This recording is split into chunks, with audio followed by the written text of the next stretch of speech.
Dear students, आज की video में हम फर्स्ट एड के बारे में सीखेंगे। बेटा बात आती है what is first aid? The immediately help for an injured person before taking him to a doctor is called first aid. नहीं बेटा, एक ऐसी चीज़ है जब कोई आदमी इंजर्ड हो जाए, कोई आदमी घायल हो जाए, कोई आदमी बीमार हो जाए, कोई आदमी फेंटेड हो जाए, किसी की नोज़ से ब्लीडिंग आनी शुरू हो जाए, या किसी को इंसेक्ट ने काट लिया हो, किसी के हाथ कट गए हों, तो इन सब चीज़ अगर ये कंडीशन तुम्हारे अंदर आ जाए तो डॉक्टर के आने से पहले बेटा तुम जो भी अपनी तरफ से सेफ्टी के रूल्स को फॉलो करोगे, अपनी तरफ से कुछ चीज़ें को अप्लाई करोगे, उसी का नाम है फर्स्ट एड। यानी कि डॉक्टर के आने से पहले किसी आदमी की हेल्प कर देना, ठीक है, यही होता है फर्स्ट एड। तो क्या बेटा फर्स्ट एड के लिए ये घरों के अंदर या स्कूल के अंदर फर्स्ट एड बॉक्स का होना ज़रूरी है। देखो बेटा, ये फिगर में क्या देख रहे हो, ये क्या है? फर्स्ट एड बॉक्स है।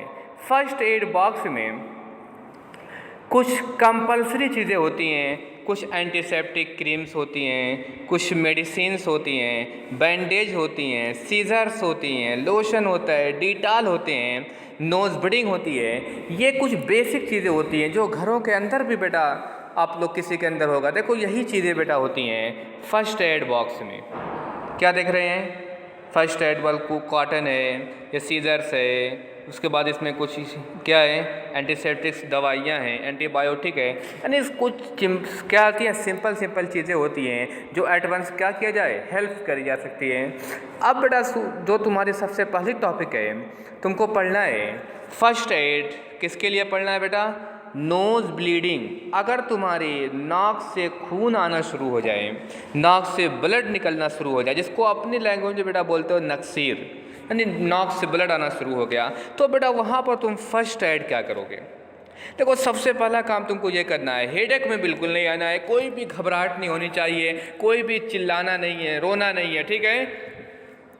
एट वंस घरों के अंदर हो, अगर करीब में डॉक्टर है तो डॉक्टर की हेल्प ले लो फ़ौरन, और अगर नहीं, रात का मामला है या फिर कुछ और है, डॉक्टर की प्रॉब्लम है, तो बेटा तुमको क्या करना है, अगर तुम्हारे घरों के अंदर फर्स्ट एड बॉक्स अगर मौजूद होगा तो उस फर्स्ट एड बॉक्स में बेटा एक होता है, देख लो यही चीज़, नोज़ ब्लीडिंग, यानी कि इसको और क्या कर सकते हो, आइस पैक भी बोलते हैं। तो इसको क्या करना है, ये देखो इसके नाक से भी क्या है, ब्लड आ रहा है, तो ये जो आइस पैक होता है इसके ऊपर ऐसे लगा देते हैं। उसके बाद क्या है, ऑटोमेटिकली कुछ देर के बाद ये ब्लड आना बंद हो जाता है। अगर फॉर एग्जांपल बेटा तुम्हारे पास एडवांस ये भी नहीं हो तो बेटा तुमको क्या करना है, अपनी नोज़ को 2 से 4 मिनट या 4 से 5 मिनट ऐसे अपनी उंगलियों से दबा के रखो। और जब उंगलियों से अपनी नोज़ को दबा के रखोगे बेटा, तो जो तुम्हारी सांस है, जो ब्रेथ तुम लोगे, ये मुँह से लेना, नाक से नहीं, ताकि हवा बाहर निकलेगी उसके साथ ब्लड और आएगा। इसलिए नाक से सांस को रोक लेना, मुंह से सांस लेना पहली चीज़। और बेटा दूसरी चीज़ क्या करना, अपने हेड को आगे की तरफ कर देना ताकि जो भी ब्लड है मुंह के अंदर न जाए, बाहर ही निकल जाए, ठीक है बेटा। इतनी सेफ्टी करोगे तो तुमको क्या होगा, नोज़ जो ब्लीडिंग है इससे तुम सेफ हो जाओगे, ठीक है। अब उसके बाद अब दूसरी चीज़ें हैं, बर्न्स। अगर किसी वजह से क्या हो गए, तुम जल गए, अगर हल्का सा जले हो तो कोई दिक्कत नहीं है, वहाँ पे क्या करना है, कुछ ठंडी चीज़ें, आइस हो, बर्फ़ हो, वहाँ पर लगा दो, ठीक है। या फिर क्या है, जो घरों के अंदर नल की टैप होती हैं, टोटियाँ होती हैं, उसके नीचे हाथ को, कोल्ड वाटर को नीचे हाथ को रख दो 2-4 मिनट के लिए, तो भी तुमको क्या हो जाएगा, राहत हो जाएगा। या उस पर क्या है, कोलगेट ही लगा लो तो भी आराम हो जाएगा। लेकिन अगर बेटा बहुत ज़्यादा जले हो तो ये सब हरगिज़ मत करना, फ़ौरन कहाँ जाना, डॉक्टर की हेल्प ले लो फ़ौरन, ठीक है बेटा।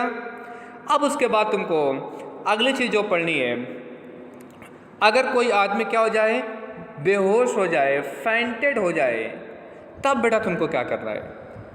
अगर कोई बच्चा हो, कोई आदमी हो, एडवांस बेहोश हो गया, देखो बेटा सबसे पहले बेहोश आदमी होता क्यों है, अगर हमारे ब्रेन को ब्लड की सप्लाई जो कि हमारे हार्ट के थ्रू जाती है, अगर पूरी सप्लाई नहीं मिलती है, यानी ब्रेन को अगर कंप्लीट ब्लड नहीं मिलता है तो आदमी बेहोश हो जाता है। तो बेटा ऐसे में क्या करना होगा, अगर ऐसी परेशानी जब भी हो, देख लो ये भी क्या है, इसको भी प्रॉब्लम किसकी है, फेंटिंग, ये बेहोश था, तो इसको करना क्या होगा, पैर को ऊपर की तरफ बेटा उठा देते हैं, सर को नीचे की तरफ कर देते हैं, ताकि जो ब्लड है, ब्लड कहाँ जाए, इधर से ब्रेन के पास ब्लड पहुंच जाए। जैसे ही ब्रेन के पास ब्लड पहुंच जाएगा तो आदमी जो बेहोश है वो सही हो जाएगा। अगर फिर भी नहीं सही होता है तो फिर फ़ौरन डॉक्टर की हेल्प लेना, फिर उसमें बार बार यही काम नहीं करना। एट वंस अगर इतना कर लोगे बेटा, तुम बेहोश होने से बच जाओगे। क्या करना है, पैर को ऊपर की तरफ उठा दो, सर को नीचे की तरफ कर दो। ये जो पिलोज है, तकिए को भी मत लगाओ, सर को नीचे की तरफ, पैर को ऊपर की तरफ, ऐसे लेट जाओ, तो बेहोशी में क्या हो जाएगा, तुमको बेटा आराम मिल जाएगा। ठीक है। अब उसके बाद इंसेक्ट, अगर कोई कीड़े मकोड़े, ठीक है, फॉर एग्जाम्पल बीज हो गया, जिसको बोलते हैं हड्डा या बर्रो, अगर इसने काट लिया हो, कोई दूसरे कीड़े काट लिया हो, वहाँ क्या करना, अगर इस तरीके से हो तो किसी शार्प चीज़ से, मम्मी पापा की हेल्प से, खुद बेटा मत करना, क्या करना, उस चीज़ को बाहर निकाल दो। उसके बाद वहाँ पर क्या करना, कैलेमाइन लोशन होता है उसको लगा दो, या उस पर बैंडेज कर लो। बैंडेज ना भी करो कोई प्रॉब्लम नहीं, फिर वो क्या हो जाएगा, ऑटोमेटिकली क्या हो जाएगा, सही हो जाएगा। उसके बाद फॉर एग्जाम्पल अगर कोई तुम काम कर रहे थे, कोई शरारत कर रहे थे, कहीं हाथ वोथ कट गया हो, तो एट वंस क्या करोगे, उस ब्लड को निकल जाने दो, हाथ से धुल लो। उसके बाद तुम्हारे पास डिटॉल हो या एंटीसेप्टिक लोशन हो, क्या करो, उस पर लगा दो। उसके बाद तुम्हारे जो फर्स्ट एड बॉक्स होगा उसके अंदर बैंडेज होगी, बैंडेज को लपेट दो, क्या हो जाएगा, ठीक हो जाएगा। यही बेटा तुम्हारे इस चैप्टर में था। ठीक है। अब उसके बाद इसके वर्ड मीनिंग और question answer. Okay, thank you.